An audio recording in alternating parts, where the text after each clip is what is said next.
Hey everyone, welcome back to another video. I am joined by my sister Sophie. Hello. Hi. And we're going to talk about winter fragrances. We did a top 10, so to speak, summer, spring fragrance list in my sister's garden, and I actually got numerous requests from my subscribers to see you back. So here she is on request. Oh, bless you. And she's going to have a smell of my winter fragrances this time. And so the first one that I like to wear in the cooler weather, and I've talked about it numerous times on the channel, but it's Sacred Wood by Killian, which is a sandalwood fragrance. It really is just sandalwood. You don't really get any other notes. What do you think? You would have to like sandalwood. Well, I do like sandalwood, yeah. Yeah, no, it's lovely. It's quite understated, isn't it? I think. I think that's a good thing though. I don't think you need to shout all the time if you just smell good without like knocking people out with a statement. Yeah, it's not what I call it's certainly not complexed or. But it's literally just a creamy sandalwood. That's all you get. Maybe that's pleasant. It's very pleasant. Pleasant, but not kind of. You're not in love with it. Well, it's not wowing me. No, but I like it. I enjoy it a lot. Yeah. Okay. So that was my first choice, anyway, and I guess not overly perfumey, so to speak. If you just want to smell like sandalwood, maybe it's not everyone's cup of tea, but I like it. Smell it from the nozzle, just out of interest. Yeah, I just think it's. I'm going to say basic because it does smell. Basic. Beautiful, but. Beautiful, but basic. Yes. Okay. Well, we'll stick with the woody theme. The next one on the woody theme is Oud Wood by Tom Ford. This one, to be honest, I'm disappointed with because the performance isn't very good. It doesn't last very long or project. I've sprayed this on like dozens of times and then sat in a car with you and you've not said anything, so I presumed you just couldn't smell it. Because usually she comments if I'm wearing something and asks what I'm wearing. Yeah, I know what you mean, but... It's cardamom and then this kind of woody oud kind of accord, so it's kind of woody, slightly spicy. So I prefer that. You prefer that one? But yeah, it is lacking a bit of punch, isn't it? On the skin it kind of dies a death on me, it doesn't kind of lift off my skin, so... Yeah. On the card I think it's stronger. Obviously when you first spray it, it's you can smell it. But on my skin it's very mild. It's yeah, it is gorgeous, but it just needs a bit more oomph. A bit more oomph. Yeah. Okay, well we're going to smell another one that is kind of also woody and spicy, but in a different way. This is kind of a bit more green. This one is called French Lover by Frédéric Malle. This is the newest one to my collection, and this has got Angelica and galbanum, I think, so it's kind of green, dusty, powdery, but with some spices and woods. That's very different. So you get kind of maybe a little bit more herbal, green, woody, spicy. Yeah, I can definitely pick up on the herbal. But I've been wearing this the most in the last 2 months, I would say, since I've had it. I've been wearing this a lot, and I really like it personally. Do you know what it reminds me of? Go on. You might not appreciate me saying this. You know when you stick your nose, I don't know if you've ever stuck your nose in the leafy bits of celery. Celery? Okay. It's kind of got like a celery leafy tone. Do you get more the green notes? Yeah. Sorry, did you say it had rose in there as well? I don't know if it has rose, I'm not sure. Spices, woods, and green notes, galbanum, angelica, which are these kind of dusty green herbal notes. Right. So you get more the green kind of aspects. Do you like it, or? I do. I wouldn't want to wear it though. I don't mind it on you, but it wouldn't be something that I'd be drawn to. No. Particularly. Probably more masculine, I guess, maybe. But I like it. I've been wearing this the most recently. So the last one that we smelled, Frédéric Malle's French Lover, actually reminded me a little bit of this one, which is Creed's Royal Oud. But this one isn't as green. This is more punchy, a little bit more harsh, more woody, spicy, cedarwood spicy. So this is Although this also shares, I think, the note of galbanum or angelica, one of those. It's just not as strong in this one. So you'll get a similar kind of ballpark vibe, but it's not as green. You probably won't get the celery kind of vibe. Kind of spicy kind of. Yeah, it's more. Yeah, it is more spicy than herby, that one. Mm. I would prefer that. You prefer the Royal Oud? Yeah. I like both. In fact, I probably, to be honest, I lean towards the Frederick Malle more. I kind of quite enjoy the green aspects where, like I say, this one isn't as green, but they kind of fill the same kind of vibe, if you kind of know what I mean. The kind of woody, spicy kind of vibe. Mm. There's characteristics in both, but this is, like I say, less green, basically. And I think the other ones... It's a good, strong, masculine smell, that. A good, strong, masculine smell. Yeah. The last one on my kind of winter list would be Andy Towers' L'air du Desert Marocain, which Sophie has smelled before in the last video for spring and summer, because I think personally you can wear this all year round and it works really nice in the heat. I already know that you like this one because you voted it number 2 in the summer list. Yeah, it is lovely.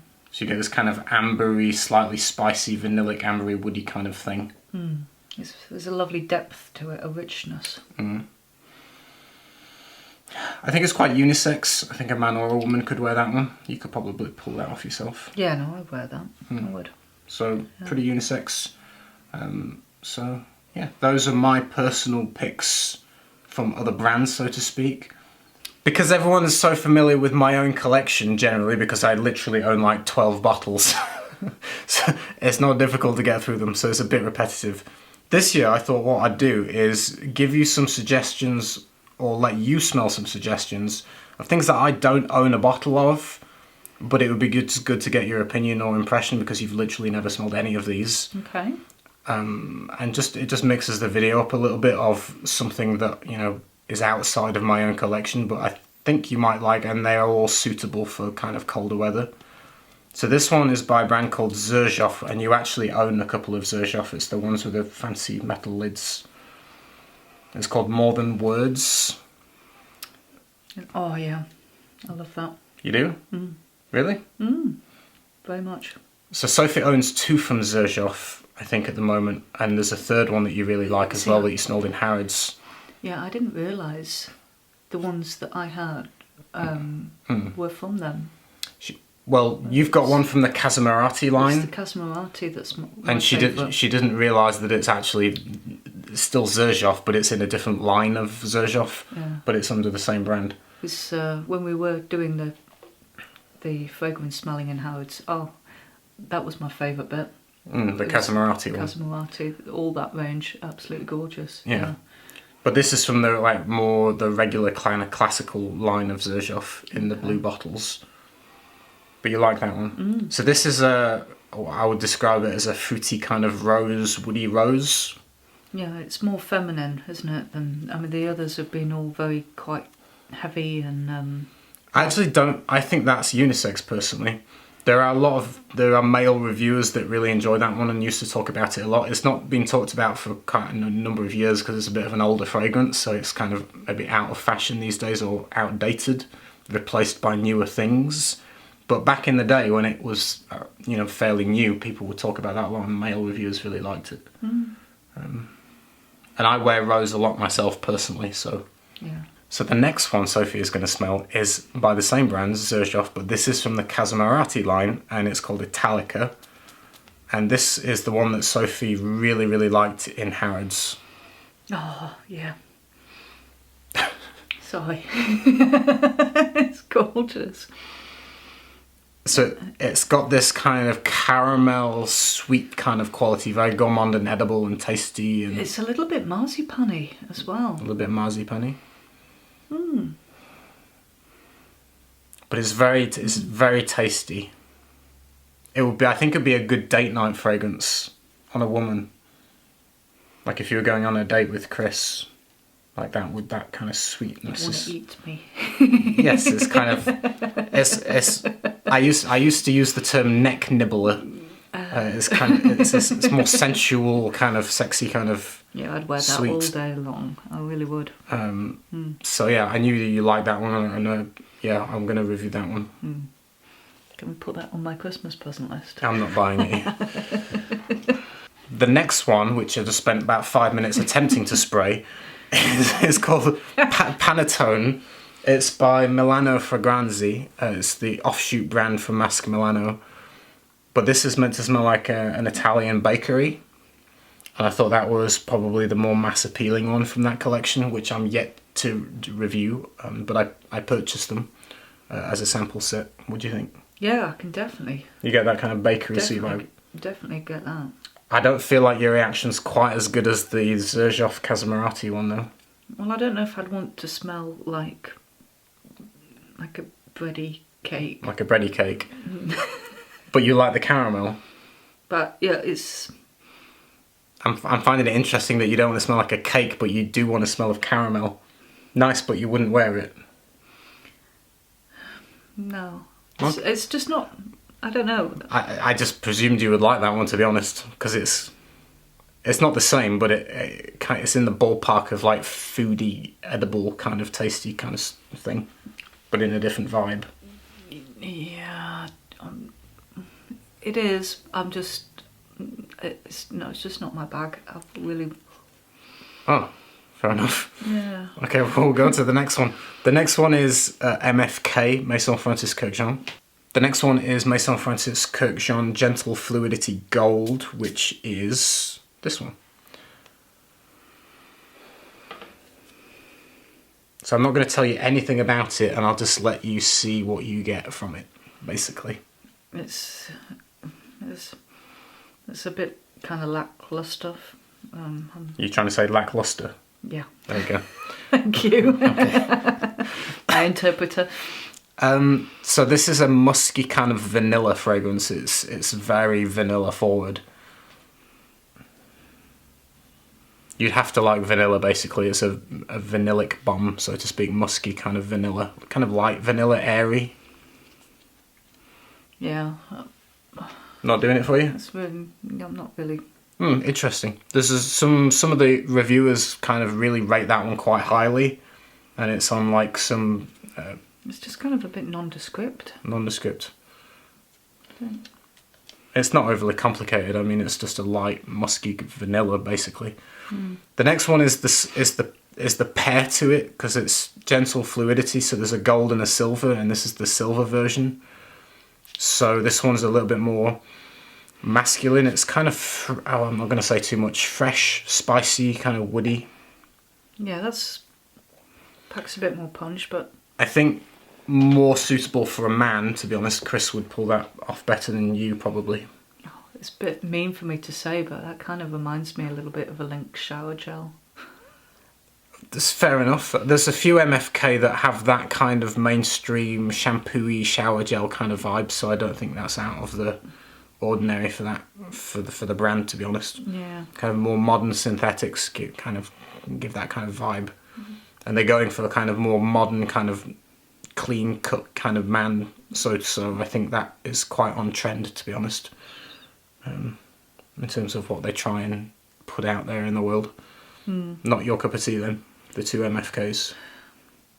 No, I'm not sold. So your biggest hits are these Xerjoffs, interestingly. So I'm going to have you smell, we've only got 2 more samples to smell, and then I'm going to actually show you what my sister wears for the winter, because she has her own perfume collection. So the next one I'm going to get you to smell is a bit of a random throw-in. It's by a niche brand called Floreku, and this one is called The Mountain Standing Still. They've got a lot of interesting names in this brand. My favourite one is Umbrella for Two. I think. One Umbrella for Two, I think it's called. That's what the bottle looks like. It's quite Japanese. It is Japanese-inspired brand, but they're, I think, French, but they're trying to do a Japanese style. So it's saffron, black tea, and an oud accord, which would suggest there's actually no oud in there, but an accord that's woody. But saffron and black tea. Slowly I wake up, your arms around me, the mountains standing still, is the little blurb on the inside. Yeah, I'm definitely picking up the tea. I quite like that, actually. Do you? Yeah. I just thought I'd throw in kind of a random one that's a bit more obscure that, you know, maybe not everyone talks about, and just get an impression. Yeah, I really do quite like that. They're quite expensive as the only downside. They are pretty up there in price, I think, because of the presentation being pretty unique and very pretty. They do charge quite a lot. It's the kind of second brand by Memo Paris, for anyone that doesn't know. No, beautiful. The last one I'm going to have Sophie smell, which is another kind of random one, is actually the only designer fragrance in this list, and it's Dior Homme Eau de Toilette. This is like a brand new sample. So that's high street designer. So this is what we're looking at. Dior Homme Eau de Toilette. Again, it's barely there. It's light. Very light. Yeah. The virility of Atlas cedar embraces the enveloping warmth of Haitian vetiver with a caress of spice, an intensely woody yet luminous signature that leaves a sensual trail, is the blurb for Dior Homme EDT. See, in principle, the notes sound really lovely. I just think it's a bit kind of... I've been spoilt smelling the others. It's just a bit nothing to write home about, and not impressed. Well, this is very light. There's a slight citrus opening, but then this kind of very synthetic, musky, woody musks with a little bit of spice. But it just smells... What's the word? It's you immediately know it's a designer when you smell it, just because of the materials that you're smelling. And it's not particularly unique. It kind of blends in just to kind of generally smell masculine, but without being uber defined. Yeah, very well put. Okay, so Soph has selected... Sophie owns actually more bottles of perfume than I do as a reviewer. Partly because I've gifted her a lot of them, but she's going to mention ones that she wears herself from her own collection, which she enjoys, like I say, herself. I'm going to let you pronounce the names, though. Okay, so all of these I've introduced to her or given to her. This one is for Manley Bozhnikov, which is it's oud with chocolate and lavender, basically, are the main notes. Yeah. But you really like that one. Yeah, it's powerful. It is. Sophie always complimented me when I wore it and said that it was really nice, and then she actually ended up buying me a bottle for my birthday or Christmas, and I already had a bottle, and because she really liked it, I told her to keep it. It's so lovely. And so she wears it herself now because she really likes it anyway. So. But it is really nice. I didn't put it in my own list because if you lift yours up, you can see we've got two. This one's my bottle that I wear, and I didn't put it in my list because Sophie was going to talk about it. So we both wear it. This is also in my winter list. I just didn't mention it because I saved it for the end because of Sophie. But yes, we both wear it. We both like it. So a man or a woman can wear this. I think very unisex. Hence, me and Sophie both enjoy wearing this one. Yeah, there's a real strength and richness to it. It has a nice balance of woody and sweet, I think, basically.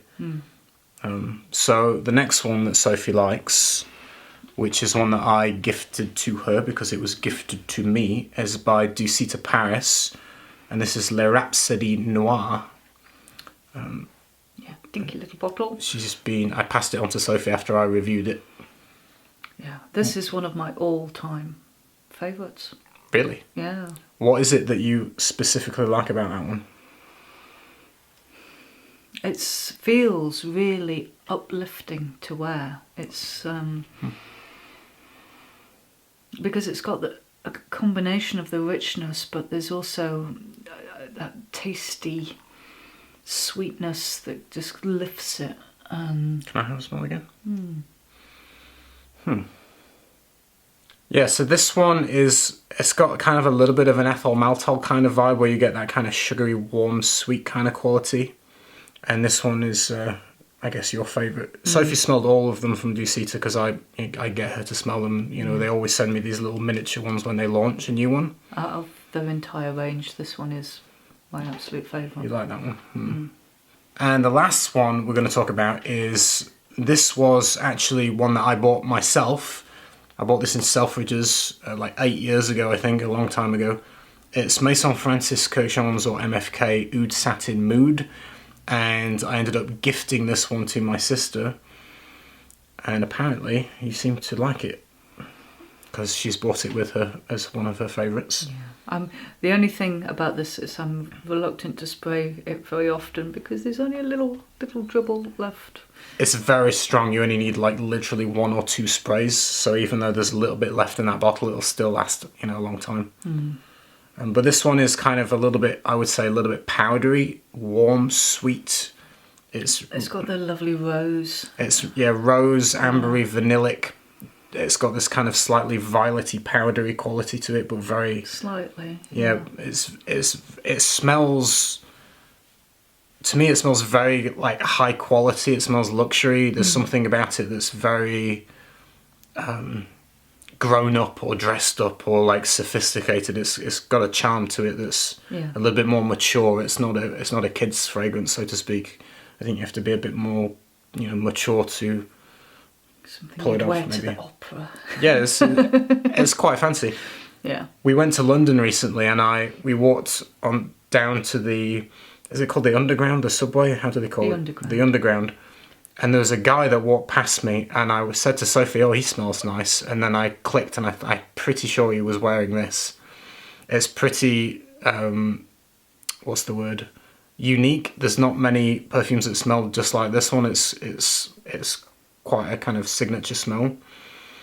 And this, I don't know how much he sprayed, but I got a good waft of it as he walked past me. But he smelled great. Like, it smells really good in the air. So yeah, that's very nice and very unisex, although I would say some men might find it leans a little bit feminine. And actually, to be honest, when I bought it, there was a female sales assistant at Selfridges, and I asked her, "Can a man wear this?" And she basically laughed and said, "No, it's for a woman." And I ended up buying it for myself. But she was of the opinion that no, it's a woman's perfume, which I thought was interesting. But to me, I think I kind of want it back when I smell it. I've got good taste, I have to say. Well, I've got good taste. I bought it, but yeah, it's very good. I can see why Sophie would like it too. That's it. We've covered my own collection for the winter and Sophie's, and we smelled a few samples in between.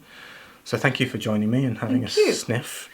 And yeah. I know what I want for Christmas now. Yes. Well, that Xerjoff Casmerati, I think, is really quite took you in Harrods, didn't it? And you had the same reaction again this time, which is Italica, like kind of caramel, kind of gourmand. So yeah, I'll let Chris know. Okay. He'll be very pleased. I'm sure he will. So we'll say goodbye. Thank you very much, everyone, and we'll see you soon with some more videos. Take care. Bye. One time he disappeared for 2 or 3 days.